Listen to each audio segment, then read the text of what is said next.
Hey guys, it's Sarah.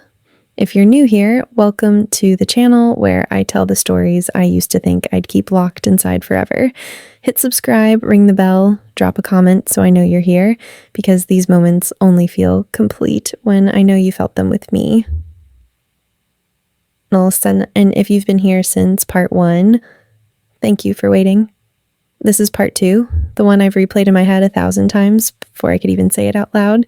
It's long, because this night deserves every single second, so grab the coziest blanket you own, turn the lights down low, maybe make yourself some tea or hot chocolate, and let me take you back to the exact moment my entire life tilted on its axis.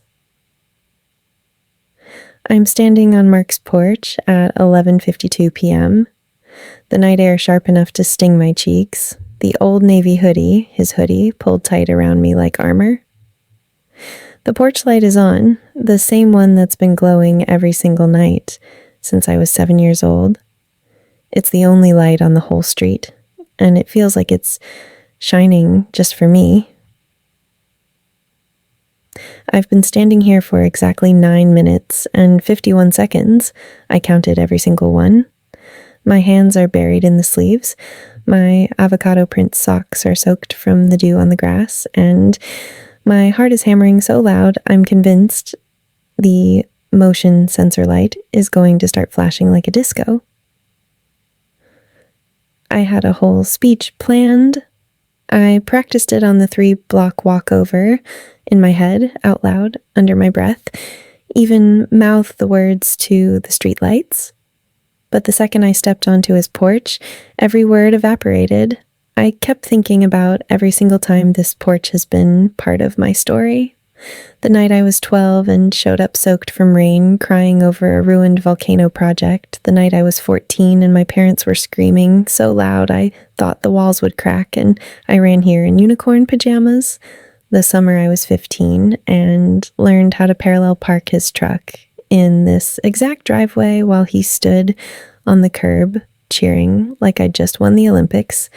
The night I was 16 and fell asleep on his couch during a thunderstorm and woke up with his blanket tucked around me and him asleep in the armchair across the room because he didn't trust himself to leave.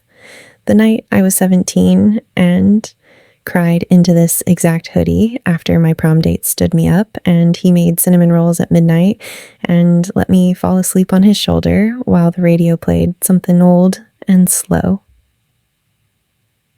Every memory felt like a breadcrumb leading me straight to this exact spot, this exact night.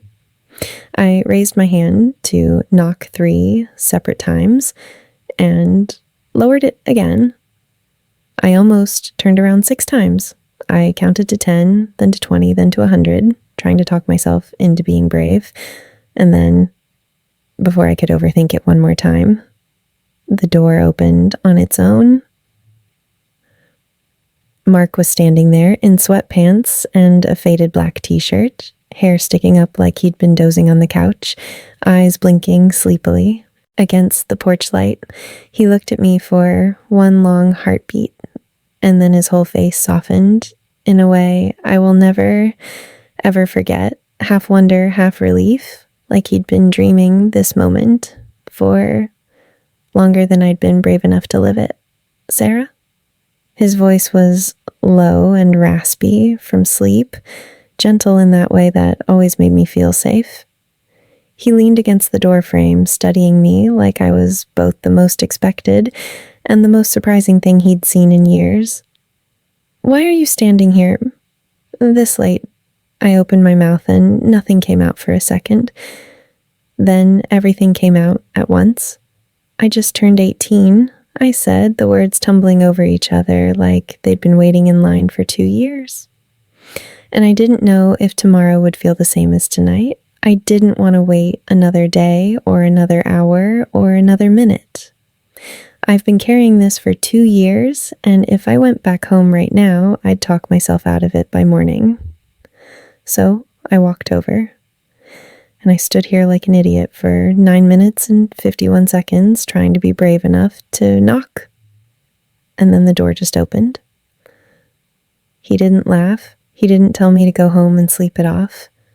He didn't do anything except open the door wider and step aside. "Then don't stand in the cold anymore," he said softly, like it was the easiest thing in the world. "Come in. Tell me what you need me to hear." I walked inside on legs that felt like jelly, and the second that door clicked shut behind me, the whole house felt different. Warmer, quieter, like it had been holding its breath for 2 years too. He didn't turn on any extra lights. He just led me to the living room where the single crooked lamp was still glowing, the one I always tease him about fixing. And we sat on the couch that still had the blanket folded on the armrest from the last time I fell asleep here. I took the deepest breath I'd taken in months. "I love you," I said. The words came out simple and steady and true, like they'd been waiting their whole lives to be spoken in this exact room, on this exact couch, under this exact light. "I've loved you every single day I wasn't allowed to say it, through every borrowed hoodie and every almost touch, and every night I fell asleep on your couch, pretending it was enough.